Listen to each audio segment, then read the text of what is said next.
We prided ourselves on having fantastic relationships. And relationships aren't built on just chai and pani. We worked very hard for that.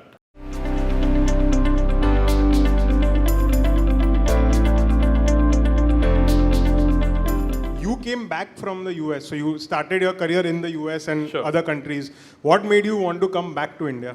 So I think the answer to that is what made me go to the US in the first place. As I was saying, I wanted to be in India, and all I wanted to do for 2 years in MBA was get into IIM Ahmedabad, because people made me believe that I would be a great marketing guy or a great sales guy. And so all I wanted to do was get into Hindustan Lever. But for whatever reason, when the Hindustan Lever shortlist came out, I wasn't on it. So I reached out to the Hindustan Lever head of HR at that time. I'll never forget his name, Sumit Salwan. And I said, you haven't put me on, and I think there's a mistake.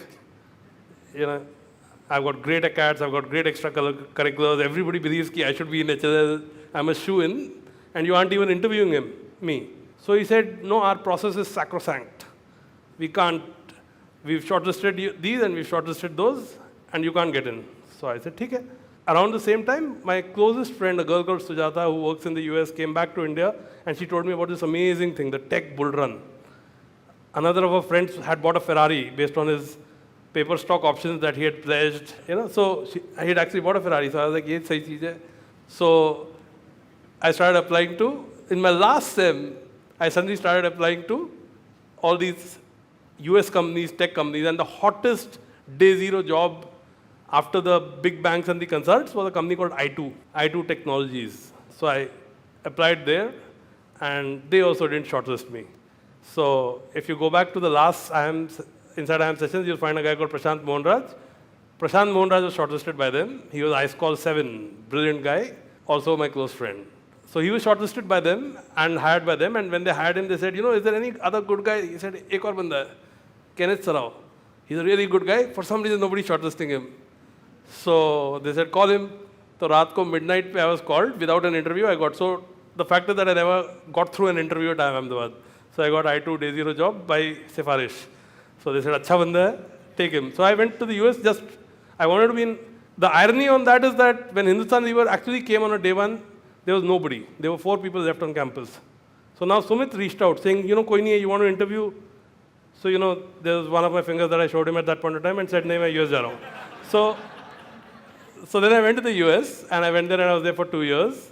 And then my friend Devashish used to work at Kotak, and Kotak wanted to beef up its team because India had just launched derivatives. So, I said, मैंने कोई finance का course नहीं किया, मेरे को कुछ नहीं आता. He said, किसी को कुछ नहीं आता. Doesn't matter. It's all the whole country starting at zero. But you're putting together this team. Aja. So I quit my job and came back here, and literally got up and came here and joined Kotak at a salary that, in exact rupee conversion, was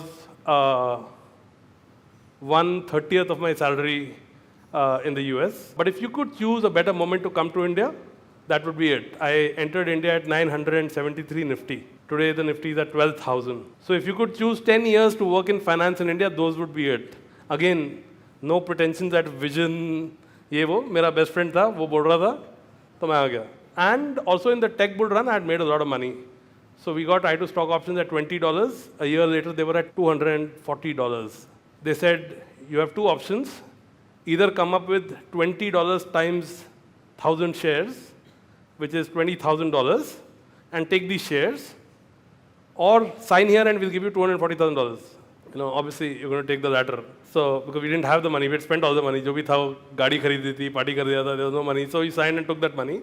And with that money, I bought a house in India. So I said, my dad's worked all his life, bought a house in India, mera wo ho gaya, now I can come back to India and work here.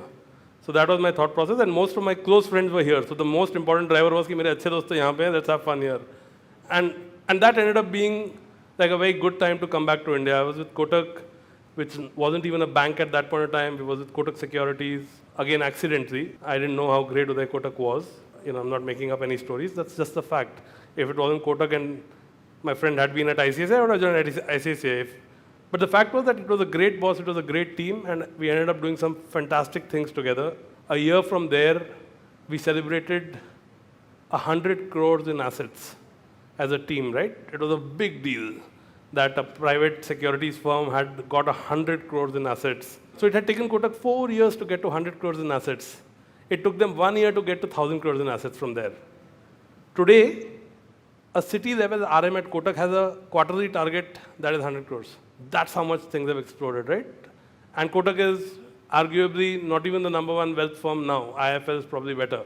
IIFL is the Kotak team, a large part of it went and joined IIFL, etc. But I'm just saying ki, that's how much India has grown. And I think that is the role of serendipity. You know what people say, things will happen to you. And what I've just focused on is in enjoying the moment. If something doesn't make sense, I've left. I've left literally that day. And if something does make sense, then I've continued as long as it has made sense. And then from Kotak, I went to Edelweiss. And again, I was there at Edelweiss for another 5 years. Again, I joined Edelweiss when it was a very small firm, pre-IPO, very small, privately held company, and left when it was 5,000 people. It was like a few hundred people when I joined. I think it was less than 100 people. My employee number was some 100 odd, but some people had left. But left when it was 5,000 people. So I had a great ride along the way. I think we missed out on that SRK bit. What was that TAG Heuer stint that you did? So I joined Kotak in a college senior from IIM Ahmedabad, Ravi Thakran. He's a big deal in luxury markets across the world. And he had sponsored the cultural festival when I was cultural secretary, or I had sold him the idea of sponsoring the cultural festival when I was at IIM Ahmedabad. And that's how we built a relationship. And he was starting off, he'd moved from Omega to TAG and was starting TAG in India. So me and another friend of mine became co-heads of TAG Heuer in India. And then we signed on Shah Rukh Khan and launched TAG in India. And I was there for a brief bit. But you know, I had come back to India to join Kotak, as I told you. And I left Kotak for TAG because it sounded really exciting, really alluring. You know, Shah Rukh Khan. We used to manage a watch brand called Dior. So Dior had Yana Gupta, who was far more attraction, you know, than Shah Rukh Khan. And then we had Sushmita Sen, and we had this Perizad Zorabian, and you know, it was like a really nice world.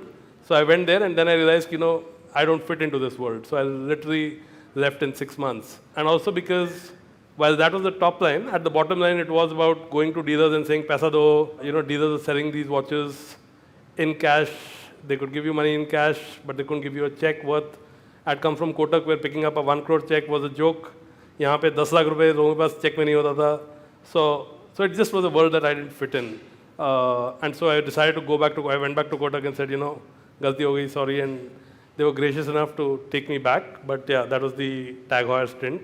It was fantastic, it was great. And my friend Manishi did very, very well. He continues to head, he's currently the head of duty-free shopping in India with LVMH. So it worked for him because it, maybe you know, different people find different things that fit them. It didn't work for me. Also, you at some point of time, you know, you decided that, and of course, you speak very fondly of your times at Edelweiss as well. But what led you to want to start a company of your own?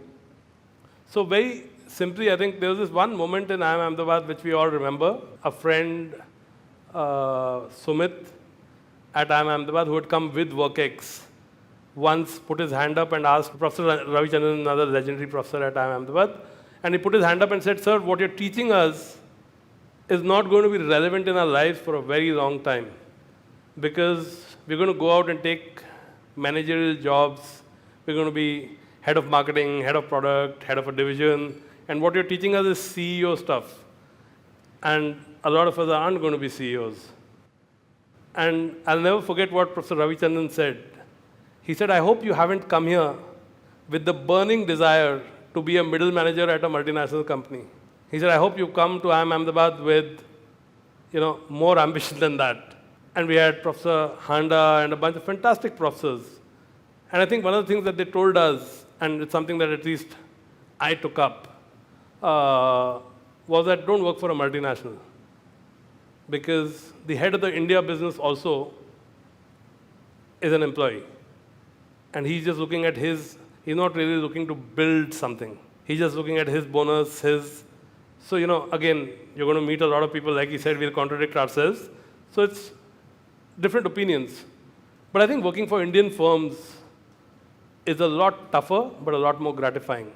So being with Kotak and playing a small part in the magnificent story that Kotak has been. I don't know if you guys follow markets or know what Kotak has done over the last 20 years, but Kotak has become larger than ICICI Bank from a standing start, from zero, right?